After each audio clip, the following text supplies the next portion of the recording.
రాధికక్క 2.0 ఇప్పుడిప్పుడే వాళ్ళు పడుచు ప్రయాణికి వస్తున్నారు. వాళ్ళు ఇప్పుడే అక్కడ వీనికి ఒక డిమాండ్ పవన్కి 28, 29 ఉన్నాయి. రీతు చౌదరికి 28, 29 ఉన్నాయి ఇంచుమించు. అలాగే ఆర్మీ పవన్కి కూడా అదే ఏజ్, ముగ్గురు ఒకే ఏజ్లే. కాకపోతే రీతు చౌదరి కొంచెం పెద్దది అనిపిస్తున్నది నాకు.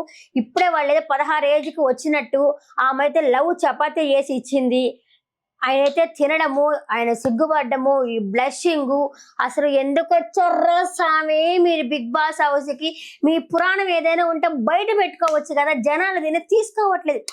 ఏదైనా సరే ఒక న్యాచురల్ గా లవ్ గాని వస్తే చూడొచ్చు, దాన్ని తీసుకుంటాం. అప్పుడెప్పుడో మోనాలు, అభిజిత్ వాళ్ళకి ట్రయాంగిల్ వచ్చింది కదా, దాన్ని తీసుకున్నాము జనాలు. ఇవన్నీ ఇంకా అలవాటైపోయింది. ఎట్లాగే విష్ణుప్రియ ఫ్రెండే కదా, ఆమె పృథ్వీని గోకింది, ఈ విద్యను గోకుతున్నది, అంతే తేడా. ఈ జనాలు తీసుకోదు. ఆయన నారాయణ ఎవరో వస్తారు, ఆయన ఏమంటాడు, బిగ్ బాస్ హౌస్ ఇంతే, వీళ్ళు చేతులు పిసుక్కుంటారు, కాళ్ళు పిసుక్కుంటారు, రూమ్ లో పోతారు, ఇదే చెప్తాడు ఆయన వచ్చి. అవసరమా బిగ్ బాస్ మీకు ఇది?